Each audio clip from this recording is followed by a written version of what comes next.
mas vai dar certo. Bom, é, vamos então começar com a oração da igreja. É, Diz lá no boletim o seguinte: a igreja em comunhão deve orar pelos seguintes motivos: sociedade, família e governo, avivamento espiritual, frequência na EBD, nos cultos de quintas e domingos, regularidade nas contribuições, evangelismo e missões. Lembrarmos também dos enfermos, presbíteros, diáconos, dos irmãos desanimados, desestimulados, desempregados. Bom,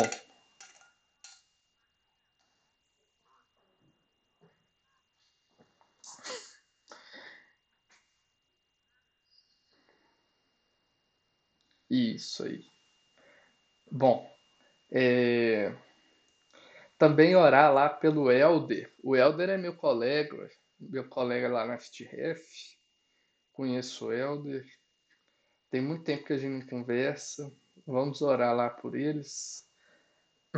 A última notícia que eu tive dele é que eles estavam começando a fazer cultos, cultos mesmo lá. Eles alugaram um local após mais de 10 anos de missão na Albânia. E agora estão começando a fazer cultos. Se eu não me engano, eles iam começar a fazer em agosto, pela última notícia que eu tive. Então vamos orar lá pelo Helder, pela sua esposa, pelo seu filho, que estão lá na Albânia, que é um lugar bem, bem pesado mesmo. Bom, deixa eu. Celina, por gentileza, você pode orar para a gente pelo missionário, por favor, pelo missionário Helder e por sua família, e eles que estão lá na Albânia, e também pelas missões em geral. É, eu pedi para o pastor, por gentileza, para orar pela igreja. Nós estamos aí no momento que as pessoas estão desanimadas, né, e desestimuladas. Vamos orar para que a igreja reavive, né, para que o Espírito Santo venha e transporte o coração dos irmãos. Eu vou orar por essa aula, pela frequência, né, nas atividades da igreja e por essa volta na pandemia. Vamos orar então.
Senhor, no mesmo espírito de oração, Pai, nos colo...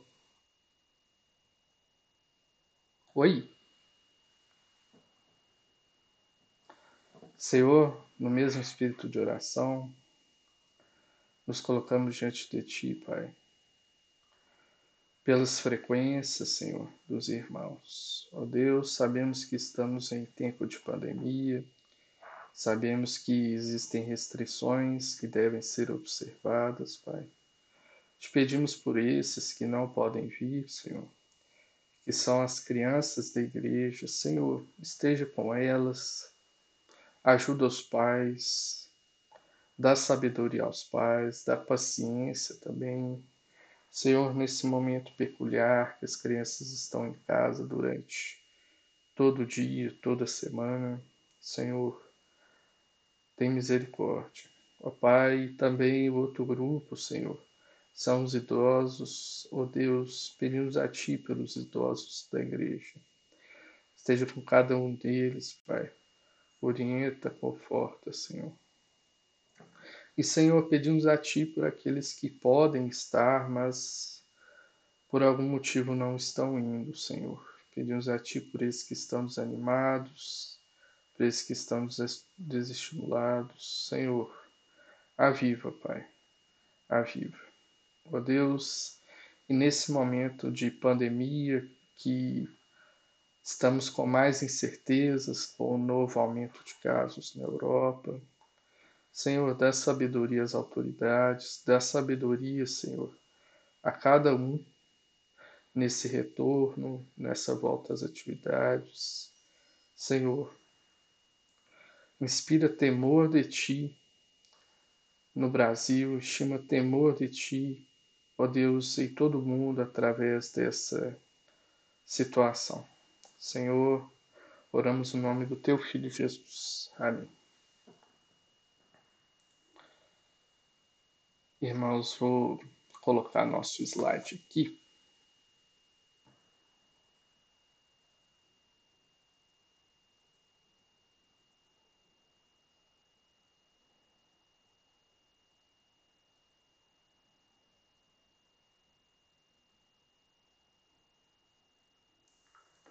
Espero que os irmãos estejam vendo. Aliás, deixa eu já colocar aqui, né?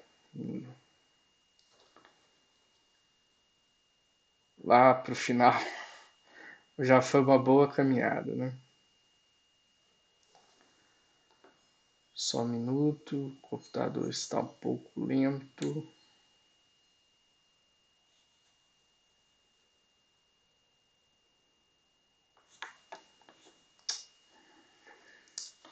Só um minuto.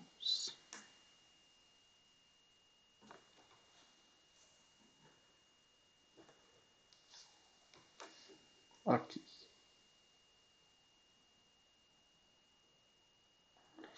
Estamos aqui então. Bom, irmãos, espero aí que todos estejam vendo a primeira página e a página de apresentação do livro de Joel. Bom, nessa 50ª aula, né? Essa é a aula número 50, já foram 49. Nós vamos ver os livros de Joel e os livros de Joel e Amós. E não é à toa que nós vamos ver esses dois num dia só. Espero que os irmãos no final entendam. Bom, antes disso, vamos fazer uma pequena revisão, né? São 2 semanas já sem esse tema, né? E na última aula a gente viu o livro de Oséias, o livro do profeta Oséias. Oséias é aquele que viveu num período bem complexo, né? A gente viu em alguns minutos, né? O que se passava, o que se passou na época de vida do profeta Oséias, do ministério do profeta Oséias. Reduzindo aqui, externamente, a Assíria ameaçava como uma nova potência. A Assíria estava crescendo para o oeste, em direção à Síria, capital Damasco, e em direção a Israel, em direção a Samaria. Então, esse é o contexto externo. E internamente, o Reino do Norte, Samaria, junto com a Síria, Damasco, fez uma guerra contra o Reino do Sul, contra Jerusalém, e Jerusalém se viu obrigado a pedir a ajuda de Tiglat-Pileser da Assíria. Então, é, uma, é um contexto bem complexo mesmo.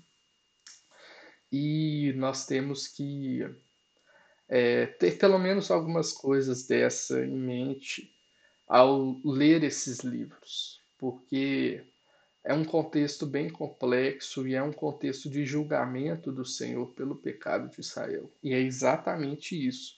Os profetas, eles não estão discursando para o vento, né? Eles estão, num determinado momento histórico, fazendo observações da parte de Deus acerca de determinados fatos que aconteceram e determinados fatos que vão acontecer. Então a profecia, ela está localizada em um lugar, em um tempo, em uma história. Então por isso que a gente sempre faz esse contexto histórico para os irmãos entenderem, né, do que se trata. E no livro do profeta Oséias, nós vimos que no primeiro bloco do livro, Oséias relata a sua relação com a sua família, né? Oséias Oséias casou-se com Gomer por, por ordem do Senhor e Gomer se prostituía. Gomer traía Oséias. Seus filhos, o primeiro filho e o segundo filho. O primeiro filho tinha mais ou menos a certeza que era dele, né? Mas o segundo já não se sabia. E eles mostram também a realidade de julgamento que viria sobre Israel. No segundo bloco, nós vimos as diversas profecias que mostram o estado do povo de Israel. O povo de Israel estava longe da aliança. Nesse contexto aqui é também que o profeta vai interpretar a sua vivência com Gomer, com a sua esposa, né? Assim como Deus tinha um povo, tinha uma esposa adúltera, tinha uma esposa que traía a Deus com qualquer pessoa. Hoje em dia não. Oséias tinha uma esposa semelhante. Então essa é a interpretação bem chocante, né, para a gente. O povo O povo não conhecia a Deus. E o povo também não queria conhecer a Deus na época de Oséias. Oséias pregou para o povo: conheçam a Deus, vamos conhecer a Deus. Porém, o povo não quis. O povo se prostituiu, como nós vimos, sexualmente, ou seja, é o ato, né, sexual de prostituição. O povo se prostituiu espiritualmente, ou seja, que é a prostituição espiritual. Não adorou a Deus, mas adorou a Baal, a Astarote, a todos os deuses possíveis. E o povo se prostituiu politicamente. Deus, na aliança firmada com Moisés lá no Sinai, ordenou que o povo não fizesse aliança com outras nações. Por quê? Porque ao fazer aliança com as outras nações, o povo estava dizendo que confiava na outra nação e não confiava em Deus. Porque quem era o exército de Israel? Quem era o exército? Era Deus. Deus é o Senhor dos exércitos. É Deus que vai à frente de Israel.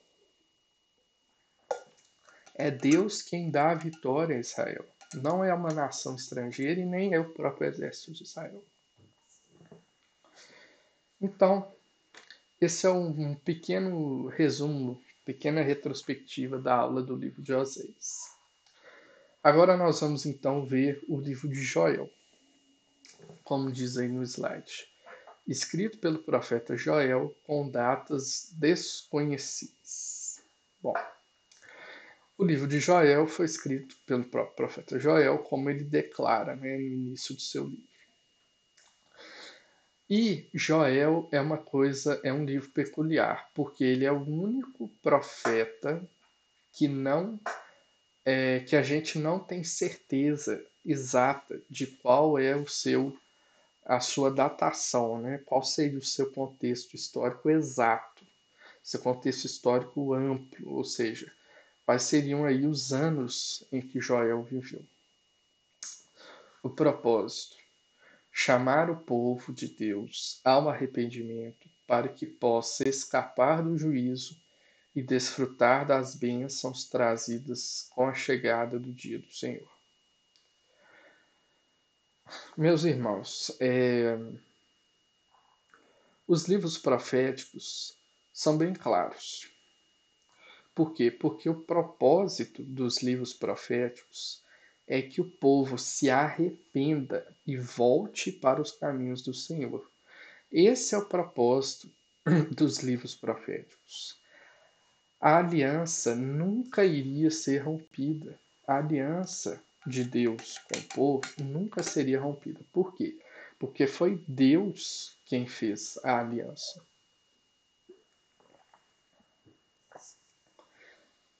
Porém, a gente sabe que Deus estabeleceu uma aliança e ele também estabeleceu bênçãos e estabeleceu maldições na sua aliança no Sinai. Bênçãos se o povo recebesse a aliança com todo o seu coração, circuncidasse o seu coração e seguisse, de fato, em amor a Deus. Maldições, caso acontecesse o contrário, caso o povo se rebelasse e vivesse igual às demais nações.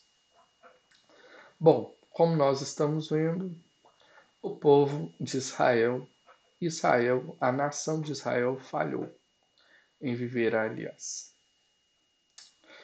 Bom, contexto histórico, né? A gente sempre faz esse contexto histórico. Está escrito aí, datas desconhecidas, né? Então não é possível dar o contexto exato do livro de Joel. Porém, o livro de Joel apresenta marcos. Aliás, desculpe. O livro de Joel não apresenta marcos temporais.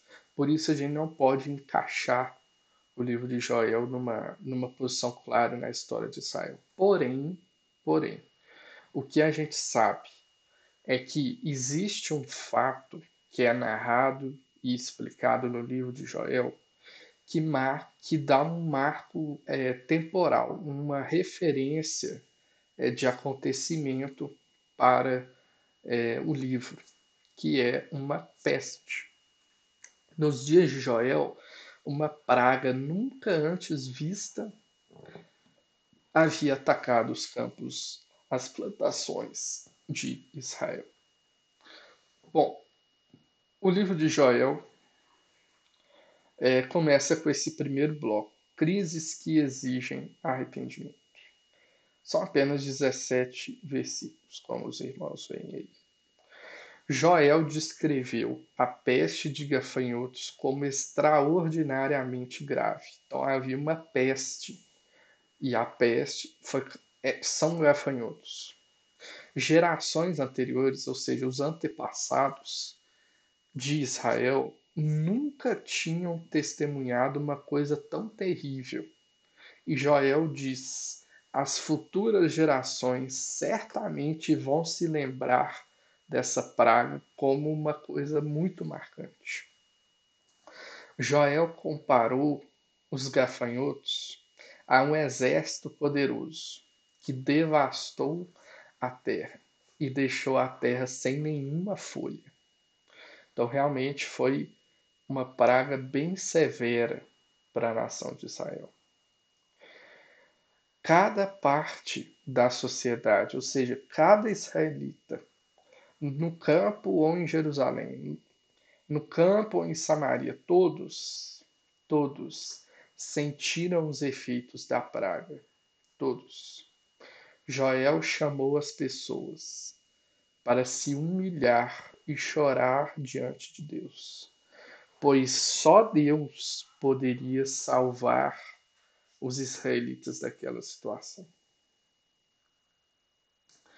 Outro evento que os irmãos estão vendo aí, que do último tópicozinho do bloco diz a futura devastação no dia do Senhor.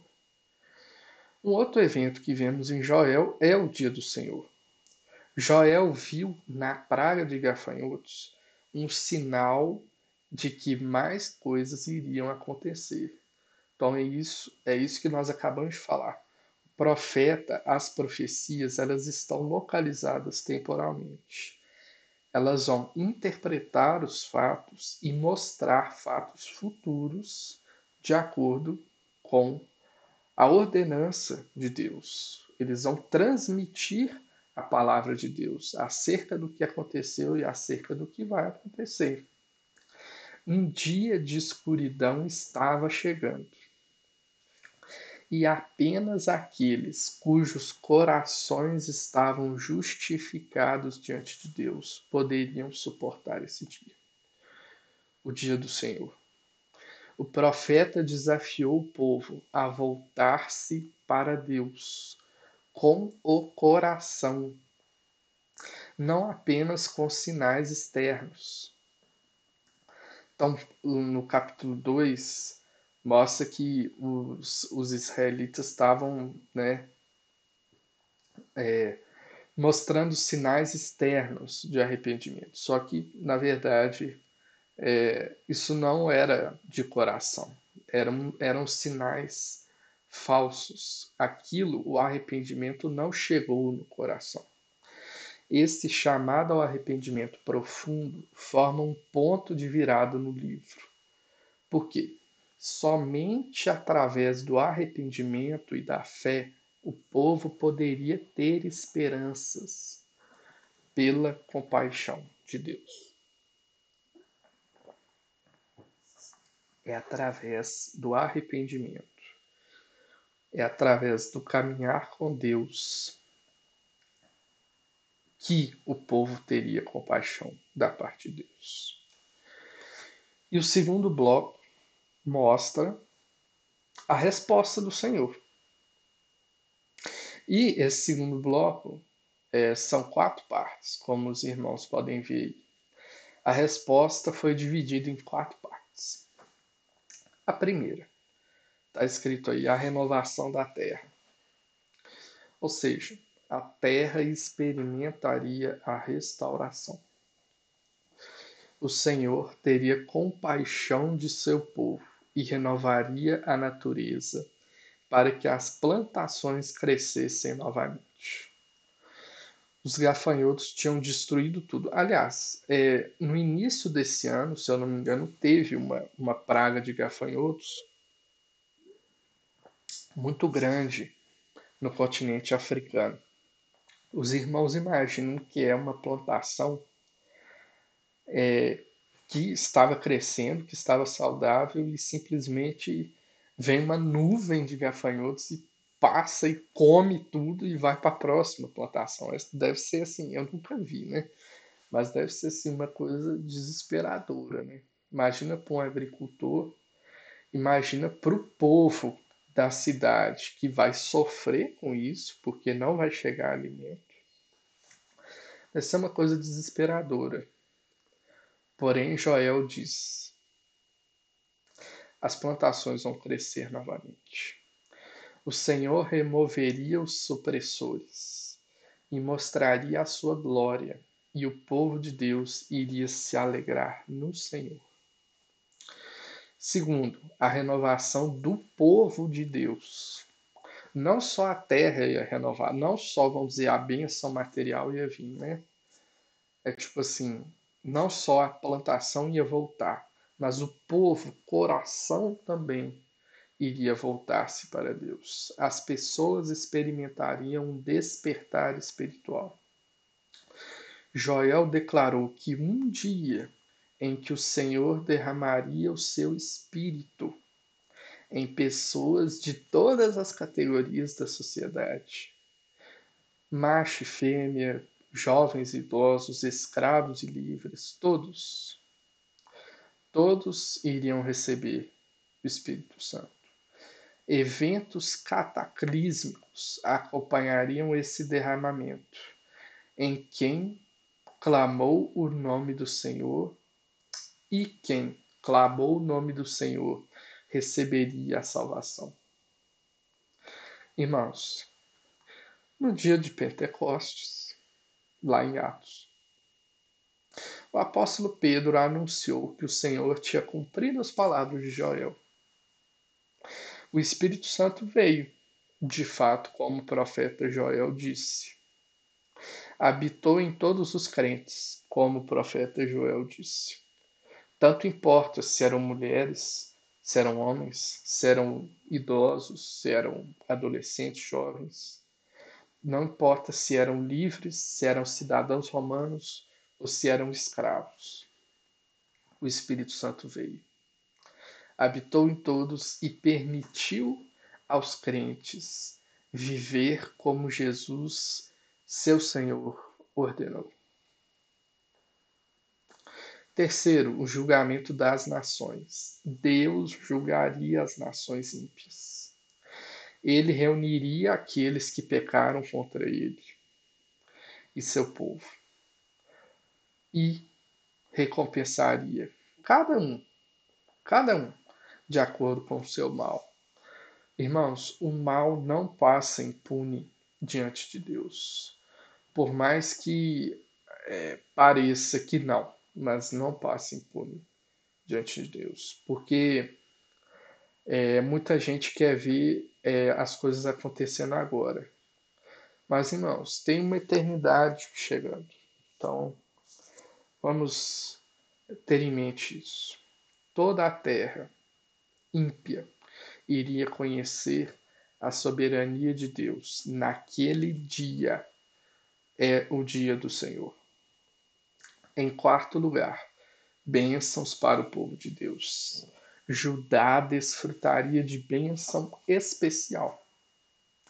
Joel usou uma linguagem figurada para descrever que estão chegando bênçãos agrícolas, ou seja, plantações verdejantes, plantações que vão produzir muito, estão chegando. Políticas, ou seja, a nação de Israel voltará a ser uma nação independente e forte. Bênçãos sociais e bênçãos espirituais. A natureza floresceria, assim como Deus removeria os inimigos de Judá. As pessoas viveriam em harmonia, pois seu Deus habitaria com eles. Irmãos, o livro de Joel é isso. O livro de Joel são 3 capítulos. É bem pequeno, né? Mas assim, é muito, muito rico e mostra muito claramente a realidade que viria. Né? Apesar de ser 3 capítulos só, o livro de Joel mostra muito claramente Jesus Cristo. Muito claramente. Muito claramente. E agora nós vamos ver o livro de Amós. O livro de Amós.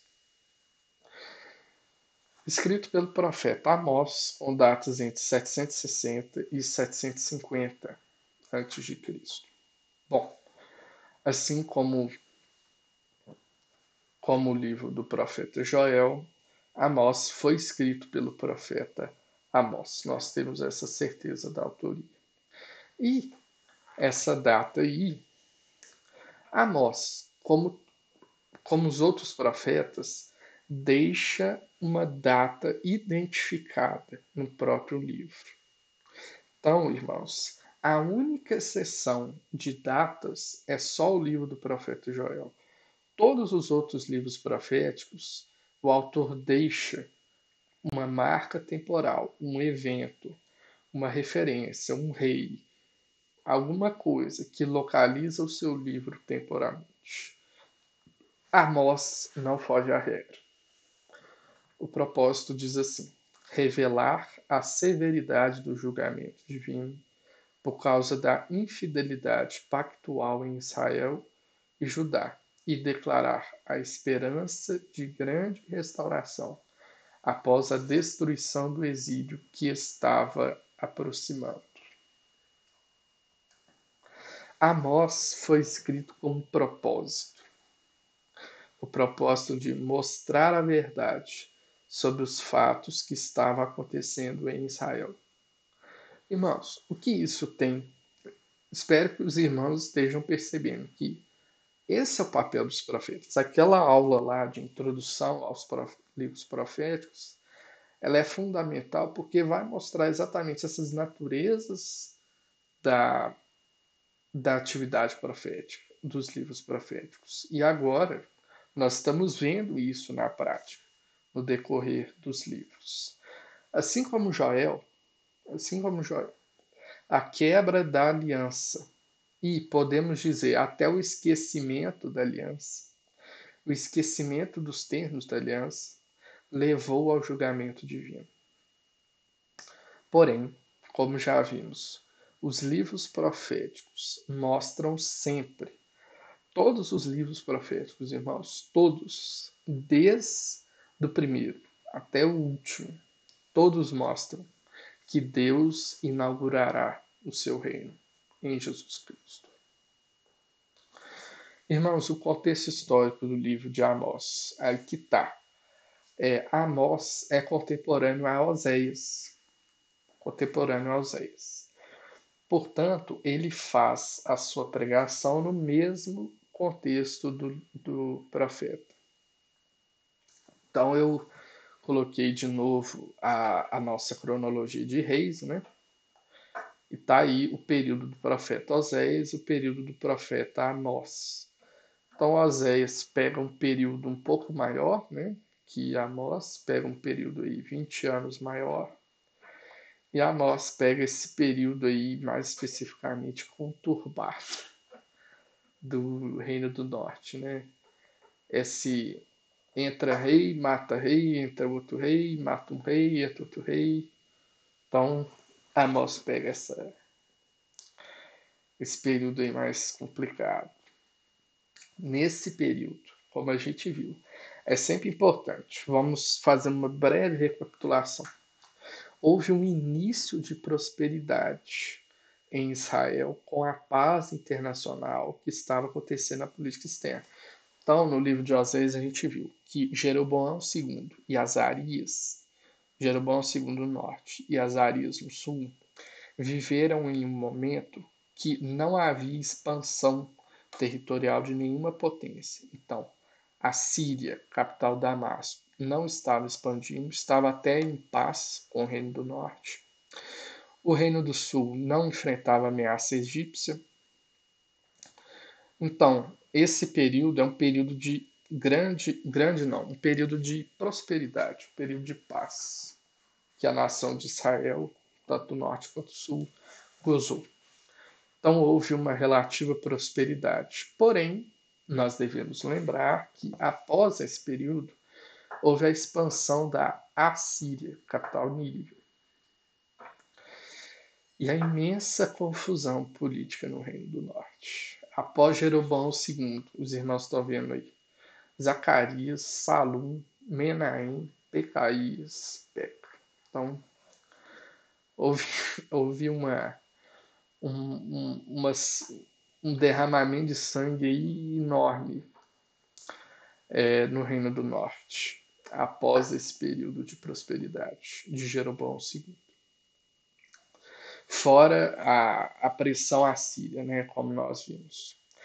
Bom, nós vamos falar só isso, né? Assim, se os irmãos quiserem, né, relembrar e tal, graças a Deus a aula está gravada, né?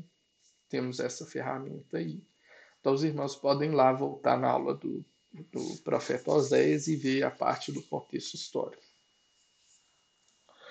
Bom, o livro do profeta Amós. No primeiro bloco do livro, Amós começou falando contra 8 nações que Deus tinha escolhido para o julgamento. São 8 nações. Cada um dos 8 discursos de julgamento contra as 8 nações contém um anúncio de julgamento de Deus e a razão para o julgamento e a natureza do julgamento. Então, é bem claro. É o julgamento das 8 nações. A maioria dos pecados que Amós menciona aparecem apenas aqui, apenas nesse bloco. E nós não sabemos exatamente quando cada nação cometeu cada pecado, vamos supor que a Fenícia cometesse mais corrupção do que a Amon. A gente não sabe isso. O profeta não deixa claro. Né? Então ele mostra os pecados dessas nações, mas não diz exatamente qual é de qual. Ou seja, o fato é que as nações pecaram. E, com certeza, irmãos, todos os pecados listados foram cometidos por todas as nações. E, irmãos, o pecado não passa impune diante de Deus. Não passa impune. Tem um mapa aí só para os irmãos verem aí onde estão essas nações, né? Então, as nações que ele se refere, Damasco, aqui em cima, capital da Síria, Tiro, essa cidade no litoral do mar Mediterrâneo, que está aqui, Israel, a nação de Amon, a nação de Moabe, a nação de Judá, a cidade de Gaza e Edom. Então, são essas aí as 8 nações referidas. E, irmãos, é engraçado, né? Os irmãos estão vendo aí no bloco. Amós começa mostrando os oráculos de Deus contra 6 nações estrangeiras. Então Amós fala: Síria, Deus vai julgar. Filístia, Deus vai julgar. Fenícia, Deus vai julgar. Edom, Amon, Moabe, Deus vai julgar. Aí Israel deveria estar assim, né? Nossa, realmente é justo, né? Que Deus puna essas nações pelos seus pecados, né? Então, os israelitas deviam estar bem tranquilos, né? Porém, Amós diz: as 2 últimas nações são Judá e Israel. Em contraste com os pecados das outras nações, isso é muito importante. O pecado de Judá era de natureza espiritual. Judá abandonou a aliança, abandonou a lei mosaica, abandonou a lei do Sinai e foi atrás de falsos deuses. Cada geração mergulhou mais fundo no pecado. Amós anunciou: Deus vai lidar com Judá também. Deus não vai lidar só com Síria, com Filístia, com Amon, com Edom, não. Deus vai lidar também com Judá. E Deus também julgaria Israel. Amós lidou com Israel muito mais extensivamente, porque a extensão do pecado de Israel era grande. São muitos os pecados de Samaria. Os poderosos oprimiam os fracos. Exploração financeira, exploração trabalhista, de todos os tipos. Os poderosos cuidavam apenas de seu ganho pessoal. Pecados sexuais eram a regra. Eram a regra. Era a regra ser adulta.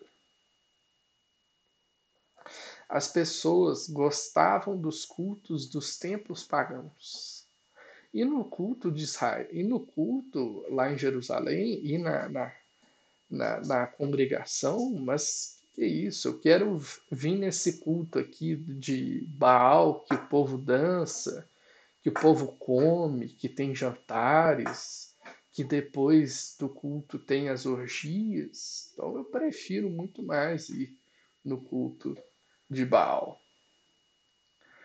Deus tinha resgatado Israel do Egito, trouxe para Canaã, deu a terra prometida a Israel. Mas Israel não mostrou gratidão. O povo silenciou os profetas. O povo zombou dos nazireus, que tinham se dedicado ao serviço a Deus. O, a especificação dos nazireus está lá em número 6, se os irmãos quiserem ver lá depois. Israel estava gozando em seus pecados. Israel estava alegre em seus pecados. Israel estava vivendo seus pecados como se nada estivesse acontecendo, ignorando Deus e sua aliança. E agora haveria punição. Israel suportaria a punição. O segundo bloco do profeta Amós lembra a Israel que a eleição de Deus trouxe responsabilidade. Isso é muito interessante, né? Porque muita gente fica perdido nisso, né? Porque a Bíblia é clara. Nós somos eleitos. Não tem nada em nós que é melhor do que os outros. E nós, como pecadores, nós gostamos do pecado. Nós nunca vamos para Deus por conta própria. O homem não tem essa capacidade. É Deus que vai atrás do homem. E muita gente confunde a eleição com a responsabilidade, dizendo: eu fui eleito, então eu posso pecar à vontade, então eu posso viver dissolutamente porque eu fui eleito. Ou então, uns fazem o outro extremo, o extremo do eu vou ser salvo se eu for bom. Então, uns vivem dissolutamente, uns confiam em suas próprias obras. Irmãos, a eleição de Deus traz responsabilidade. Tem que ter equilíbrio entre eleição e responsabilidade. E é isso que o profeta Amós está dizendo. Deus tinha escolhido Israel e trouxe o povo para fora do Egito. Deus tinha abençoado a Israel muito mais que todas as outras nações. A eleição de Deus foi um imensurável privilégio, foi um privilégio que não tem tamanho, mas também tornou Israel ciente e responsável pelos seus pecados. Então, o povo, Deus escolheu Israel, mas o que a lei mostrava? O que a lei mostra? Que que Israel, não pode se salvar por si mesma. Israel é pecadora. Israel depende da graça de Deus. A igreja depende da graça de Deus. A palavra de Deus disse ao povo, a palavra de Deus diz à sua igreja que nós estamos errados. Israel estava errado. Arrependa-se, Israel. Mas Israel se recusou a ouvir. Amós usou muitos métodos para se dirigir a Israel em suas profecias. Por exemplo, ele fez a seus ouvintes uma série de perguntas retóricas, com respostas sim ou não. Está lá em Amós 3, no sim. Ao fazê-lo, ele levou o seu público para a sua última pergunta. Quando o desastre vem para uma cidade, não tem o Senhor, não foi o Senhor que enviou isso? Não foi o Senhor a causa disso? E, assim, as perguntas eram retóricas, as perguntas eram simples. Mas aí, quando vem isso, né? Quando vem o julgamento, o povo se assusta. O povo se assusta. Por quê? Porque Jerusalém, porque Samaria pensava que nós somos povo eleito. Nós não precisamos de viver conforme a lei, porque nós já somos eleitos. Irmãos, esta última pergunta surpreendeu os ouvintes de Amós. Deus tinha trazido calamidade para que as pessoas se voltassem para Ele. Essa é a verdade. Terceiro bloco: as visões proféticas de Amós. E elas nos ajudam a entender o que Deus ia fazer com Israel, o caráter futuro. As três primeiras visões, o gafanhoto, né, o fogo e a linha de prumo, formam uma unidade. Capítulo 7. Quando Deus mostra a Amós uma terrível praga de gafanhotos, Amós implorou a Deus para que não mandasse, porque para que Israel não fosse destruída completamente. Deus aceitou suas orações. O Senhor, em seguida, mostrou a Amós um fogo tão quente que consumiu até mesmo o mar Mediterrâneo. Mais uma vez, Amós intercedeu pelo povo e novamente Deus cedeu. Finalmente, Deus mostrou a Amós um prumo de linha. Ou seja, aquele negócio, né, que o pedreiro usa, né, para testar, né, se a parede ficou reta. É isso mesmo. Aqui é o padrão justo de Deus.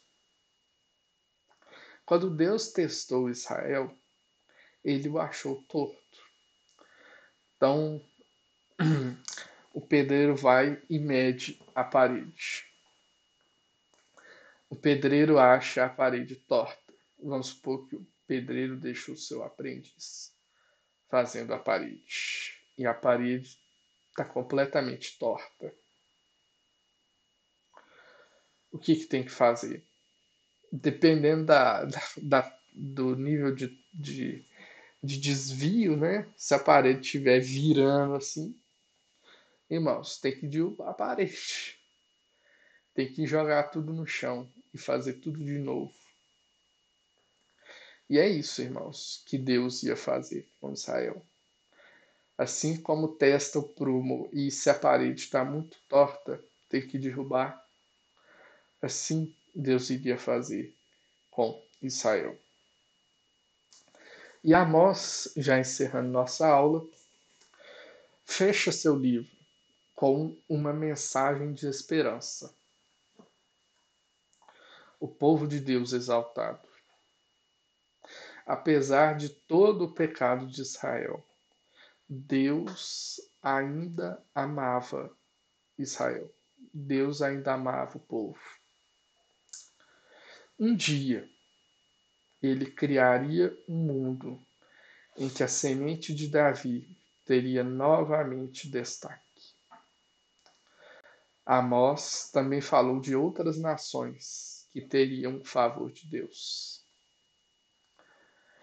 e desfrutariam de sua bênção, junto com Israel.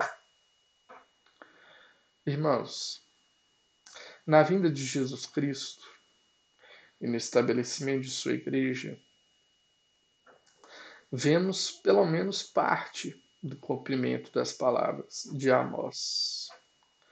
Está lá em Lucas capítulo 1, versículos 32 a 33, Atos 15, 13 a 18. Isso citações do profeta Amós. Por que eu disse parte, então? Porque, irmãos, vai ter um outro evento. Um evento que vai ser a segunda vinda, a consumação. Quando Jesus virá em glória e o reino de Deus será consumado. E Bom, vamos encerrar aqui então. Essa aula, né, foi mais longa, mais longa não assim no sentido de tempo, né? Acredito que a gente esteja lá na faixa dos 50 minutos, mas foi uma aula que tratou de dois livros, né? Mas eu acho que nós vimos que o livro do profeta Joel e o livro de Amós mostram de forma bem clara essa realidade, a realidade futura, a realidade de Jesus Cristo, sem deixar de olhar para a situação atual. Isso que é importante da gente entender nos profetas. O profeta não está numa bolha, não está num limbo, não é um lunático, né? O profeta é uma pessoa que está no seu tempo e está interpretando fatos da parte de Deus no seu tempo e está fazendo previsões futuras da parte de Deus. Isso são os profetas, eles estão no tempo também. Hoje, irmãos, somos herdeiros dessas profecias, das profecias do profeta Joel e das profecias de Amós. Bom, irmãos, agora eu deixo espaço aí para os comentários, para as dúvidas, se houver.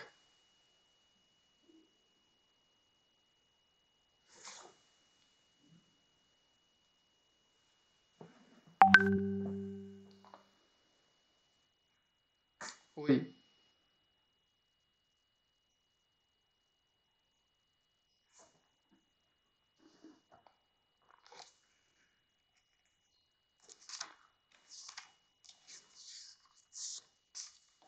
Sim.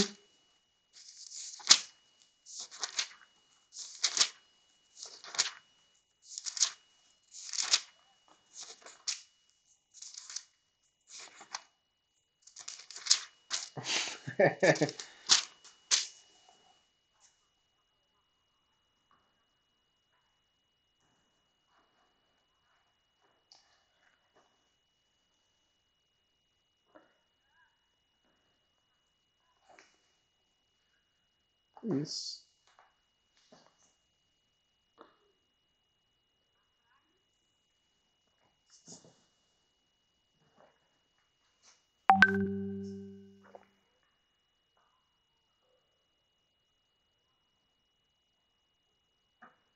É,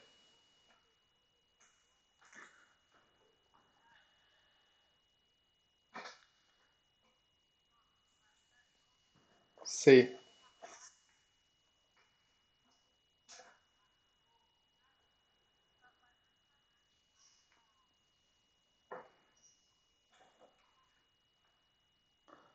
Ah,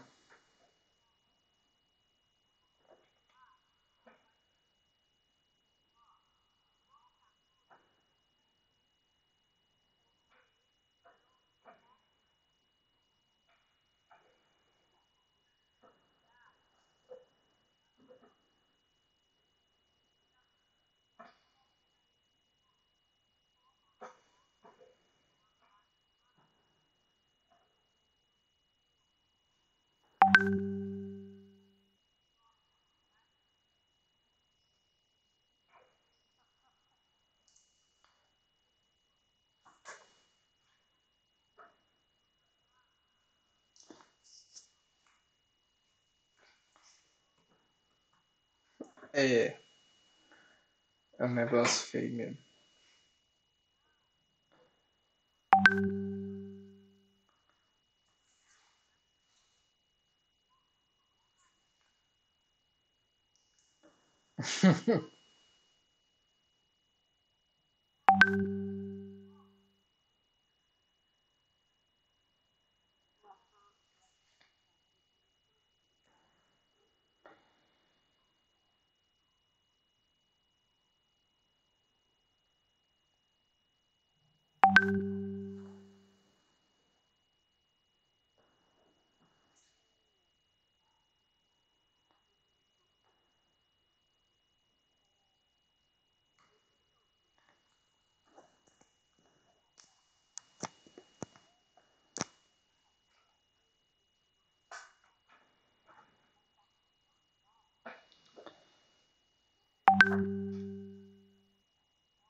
Isso, isso.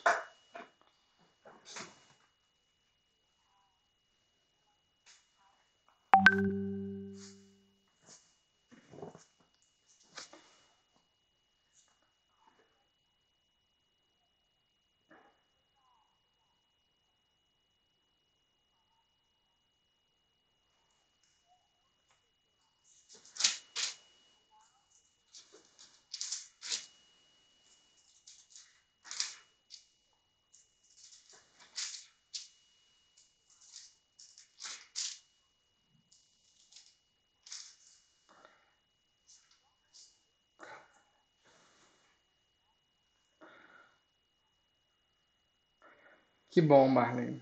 Que bom. Porque esse é o propósito mesmo. Que bom. Que ótimo. Fico feliz.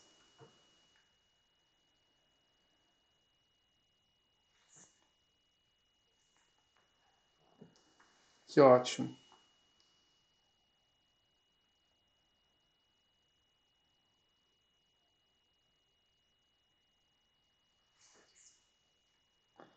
Isso, que ótimo.